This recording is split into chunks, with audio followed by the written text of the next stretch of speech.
know it's going to be a hard pill to swallow. It seems like we humans have never been to space, and everything that NASA has been saying for all these years is now finally being seen for what it actually is. It just seems like NASA has been using green screen and all sorts of Hollywood technology in order to make us believe that they've been in space, and all the live streams that they've been doing from the space shuttle where they say that there's zero gravity up there in space and all that stuff. It seems like those live streams were actually false. They're all just a setup, and they've been using green screen and trying to fool us for all these years, in which people have paid attention and caught on to their lies. One of these videos are right here. Take a look at this stuff. This guy's doing a flip right here, and the guy next to him just reaches up and grabs a harness that's right on his hip.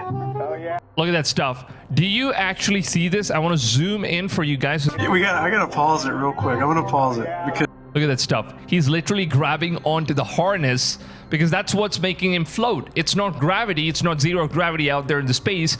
It's basically the harness. I don't know, for whatever reason, you know, NASA has been using all of these technologies and all the funding that they've been receiving in order to basically deceive us into believing that they've been in space, and all these live streams are actually from space. The funniest part to me, well, there's several funny parts, by the way. I don't know. But the lady in the background with the hair. Yeah.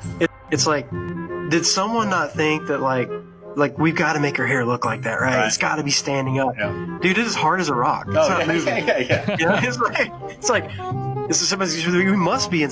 I know, right? Like, it just seems like they've just sprayed her hair, and it's not supposed to move from that particular position. It's like not even a single hair is like moving, or there is no wavy position or nothing. Look at her hair. Like, look at that stuff. Obviously, you know, there's a thing called hairspray. Yeah. So here goes this guy doing a backflip, and then gravity just like gravity goes away. He must have found a pocket. Gravity goes away and he fell. Yeah. Or he got caught up in that harness he's wearing. Yeah, I'm good to go. Hey, I gotta go. Yeah. And then he just magically disappears. What we Watch got back this. there? Another green screen. And this guy, the ones where they're doing he's hanging his shirt like you can. The strings are attached to his shirt, and it's basically just pulling upwards as he's leaning downwards. You know, these are like some of these cinematic gimmicks that they use in Hollywood industry in order to make movies. You can clearly see the artist. Look at that stuff. It's like if you take your hands right now and you grab your shirt and you just pull out. Yeah. Like it's. Yeah. This one's my favorite right here. Green the guy goes to reach for. Yeah. Yeah. What a doofus. But watch their thing at the end. I think this guy's always in it, man. He's the biggest clown. Yeah. Look at that. He's basically just taking support of like the strings that's like attached to his outfit. He's the worst. Look at that stuff. Like they got to be like, hey Bob, we got to get you out of here, bro. Like you're blowing her. Look at this. Let me reach up there. Yeah. Oh wait. Oh, kung fu. Here, I'm gonna pause it real quick. So that is really we got to funny. expand. So I imagine this guy in the green that's doing this flip, like when they're practicing, they're like, oh, this guy's got the shit, man. He nails every flip and you can never tell, right? So he's like the practice king of flips. But then whenever they go to film it, he gets nervous and he spoofs it up and grabs And then he just holds the string right there, the invisible string. his harness. Because he is the most... He's Ray Finkel. Yeah. Terrible, man. These are like the things that, you know, NASA has been basically spreading to us, making us believe that they're being to space, and this is basically how space is, and we have zero gravity out there in space. But if that is the truth, why do they have to deceive us with all of these post-processed videos, like edited videos, fake videos of them being in space and claiming that they're in space, whereas in reality, it seems like they've just been in a movie studio, like a Hollywood studio, where they're just orchestrating all of this thing that isn't even real. This is not it. We also have another footage where it seems like they've just landed in one of these rovers in planet Mars, and on top of the rovers, thankfully, one of the audience captured this very, very tiny detail where it seems like a fly is basically just sitting on top of the rover. And how is it even possible for a fly to exist in Mars? That's the biggest question. Take a look at this stuff. Now look at the minute details. If you zoom right in here, it seems like you can actually see a tiny little fly over here. Is that an alien? Are you going to say that those are alien flies? That is just deception, man. And also we've got another footage right here where you can just take a look at this globe that this dude's holding, like one of the astronauts who's claiming that he's currently in space and they'll be live streaming from space. One of the things that's interesting about up here, when you see that whole hurricane, you're pretty amazed and you start taking pictures and all that. But then you forget. Isn't that supposed to float? People in danger down on Earth with the hurricanes and all that. So sometimes it's easy to lose perspective.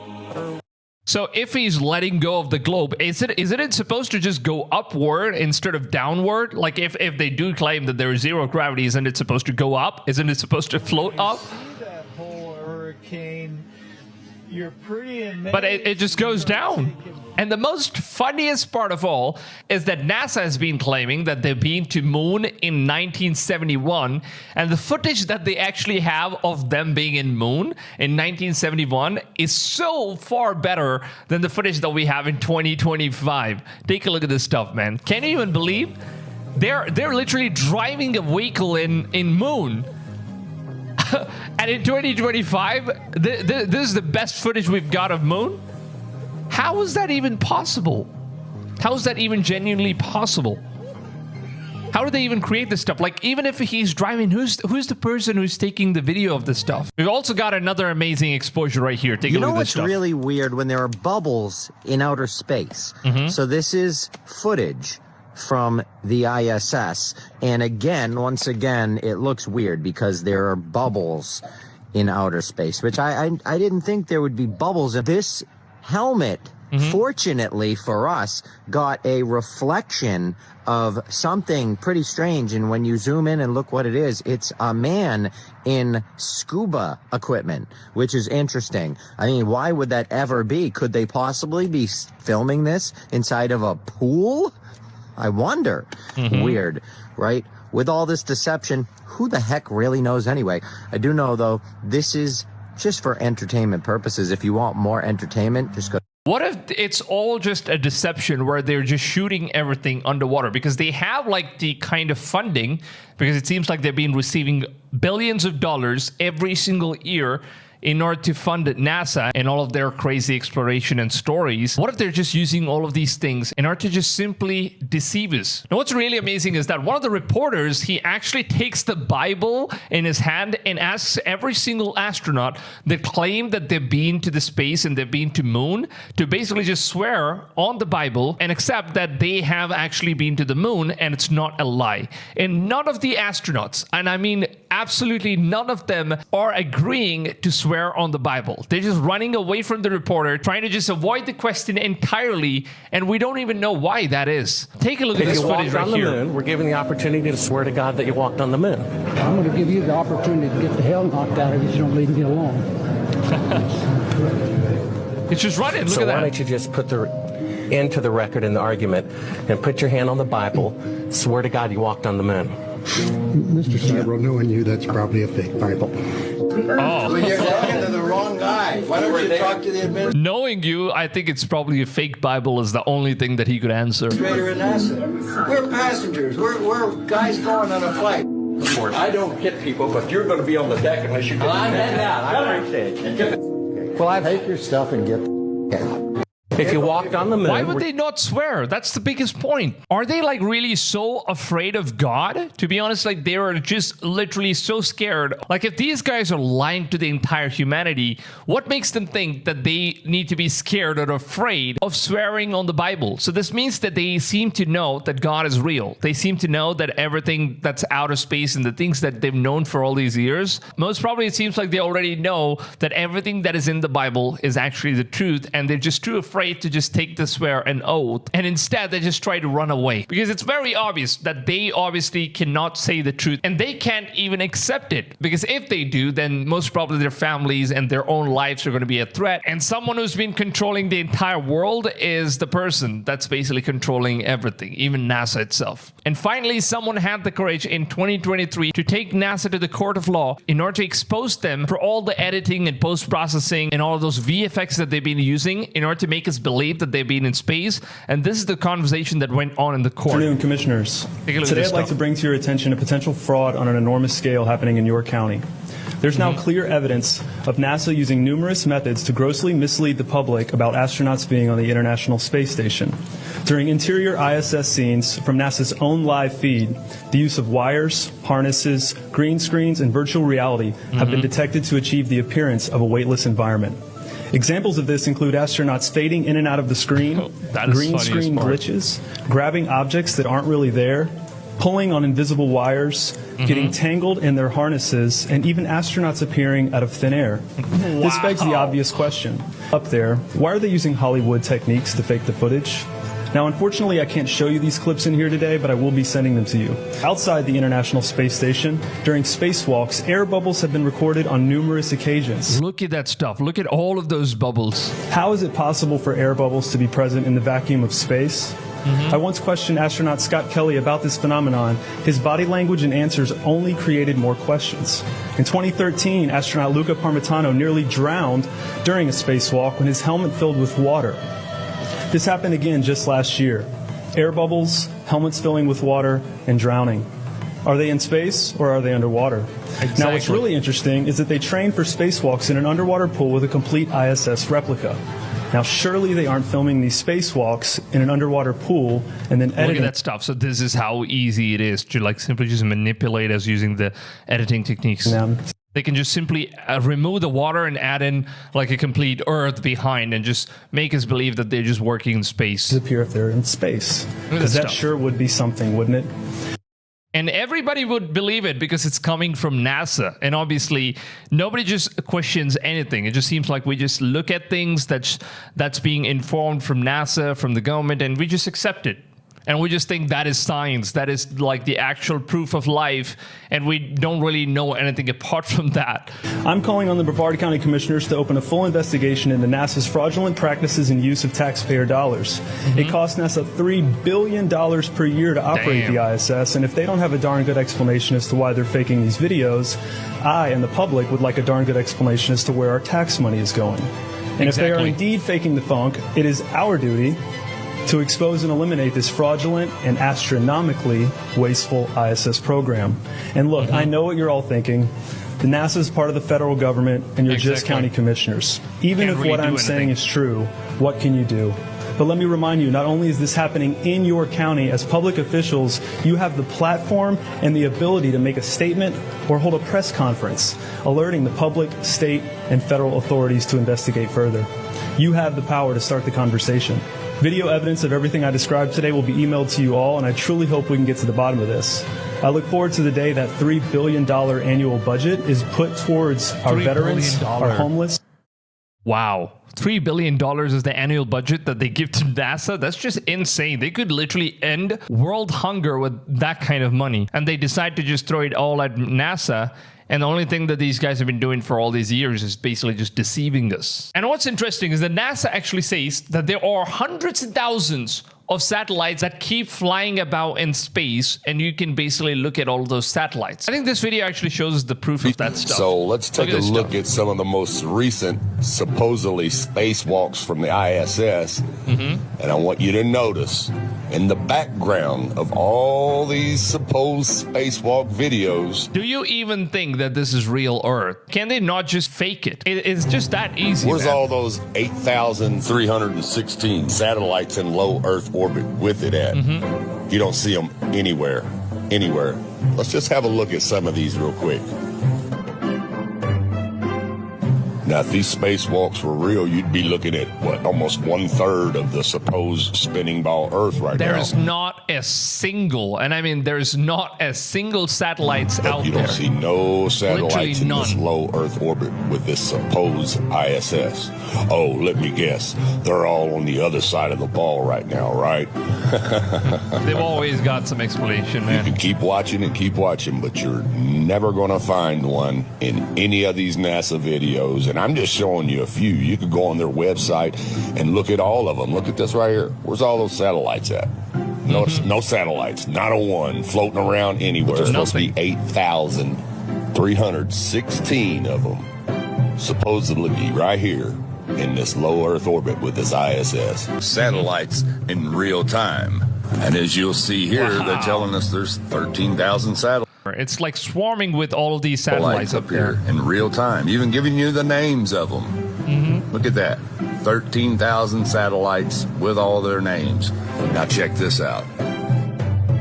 Now if you go to NASA's Not a single supposed one of them. ISS 4K live stream, as you can see here, guess what?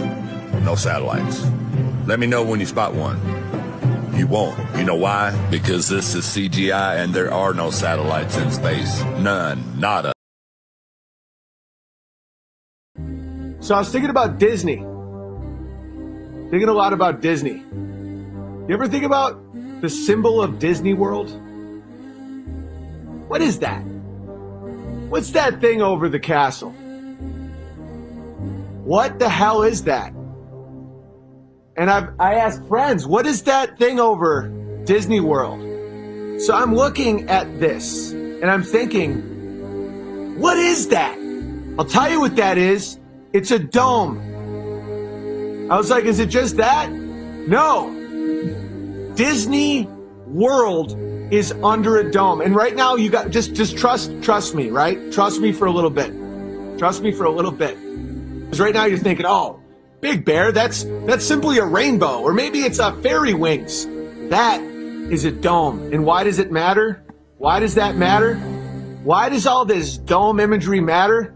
Because Walt Disney was best friends with Wernher von Braun, the guy who started NASA, the guy who designed the Saturn rocket that allegedly went to the moon. We never went to the moon. Oh, that's just one picture? No.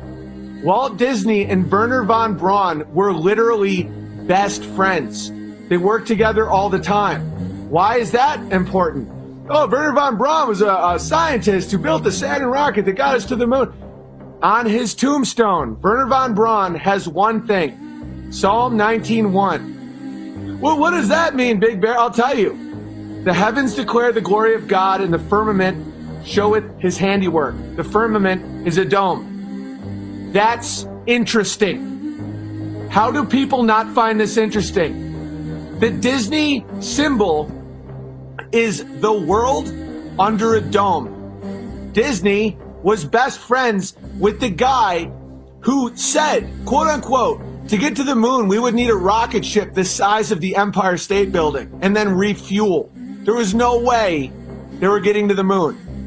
Wernher von Braun was a genius Nazi that we got from Operation Paperclip, and he's the father of NASA, right? 4 times NASA said that the Earth was flat and non-rotating. The very first requirement for landing an aircraft is that the Earth is flat and non-rotating. This one's in the general equations of motion for a damaged asymmetric aircraft, rigid body equations of motion over a flat, non-rotating Earth. These are all on the NASA website, by the way. You don't have to search hard. There's tons of documents. I just grabbed 4 of them. Another one about aircrafts. It says this simulation assumes a vehicle with 6 degrees of freedom and aerodynamic symmetry in roll, and the missile position in space is computed relative to a flat, non-rotating Earth. This one's on how helicopters work. The helicopter equations of motion are given in body axes with respect to a flat, non-rotating Earth. If you still believe that we live on a globe, I don't even know what to tell you. And I won't go into too much detail, but he says, look, the sun's not going down. He says, you saw the sun come back up, right? Says, yeah. What's with that? He says, well, it's not going back down all night. You're going to see it off the left side. It's going to come around off the nose, and by Honolulu tomorrow morning, it's about 2 o'clock off the nose, and it'll be coming up. Really? What about the spin of the Earth? And the captain over there in the co-pilot seat, he looked at me and says, spin? He says, the Earth don't spin. You don't read your Bible? Now, that shut me up big time right there, because I hadn't read the Bible ever, okay? So I didn't know what it said.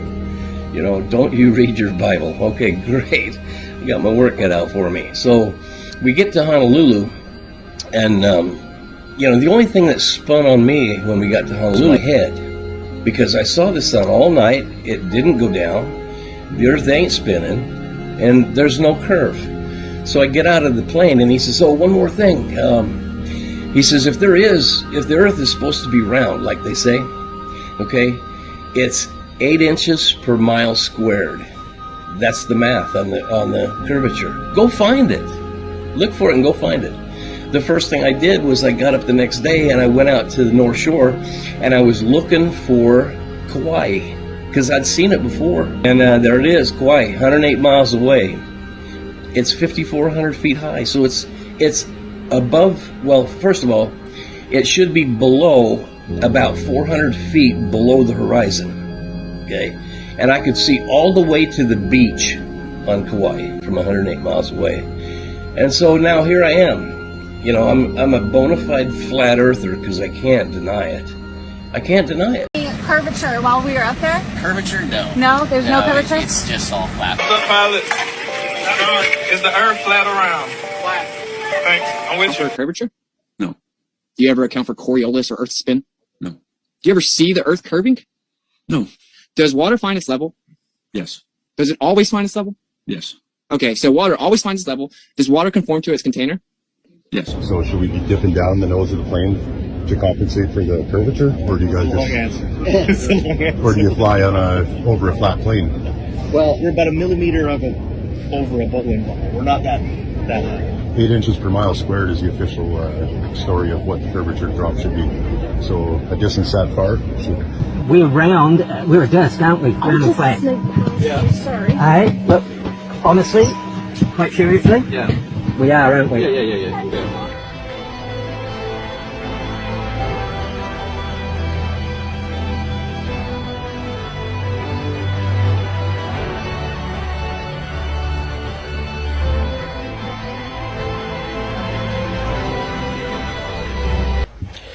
So the pilot just told me the Earth is flat. Hey, I just want to say thanks for the smooth flight.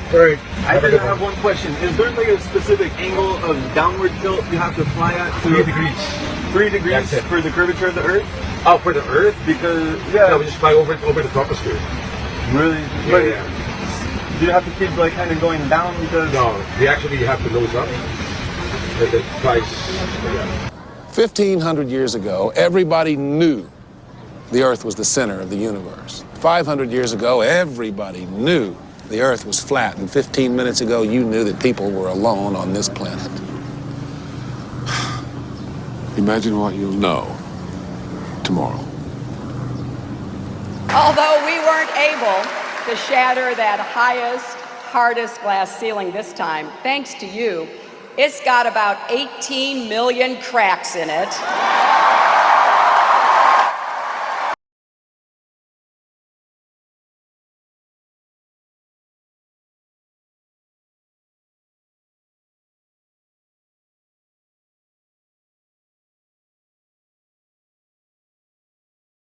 Clouds can only form if the Earth is flat. Want to know where I learned that from? The home experiment section on the JPL website. First step is warm water in a jar and stir it around.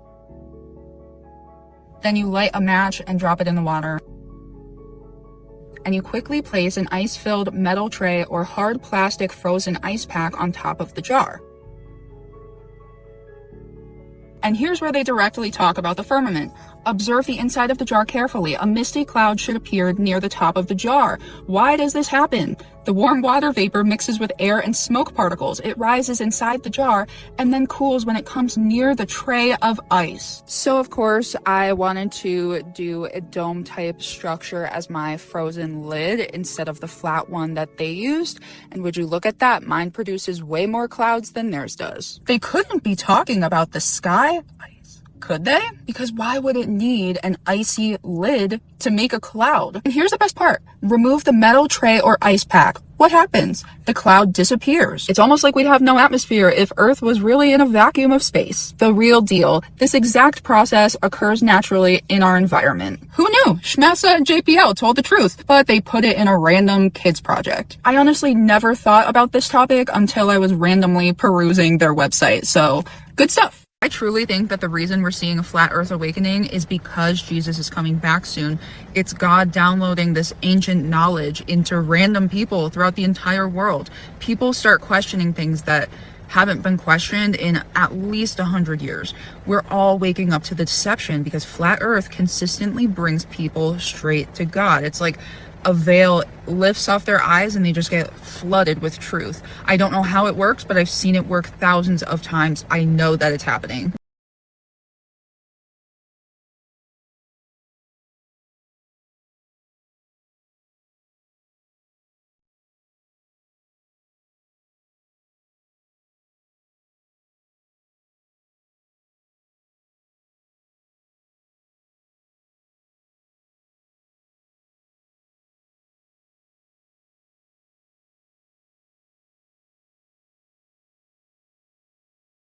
So keep your head up.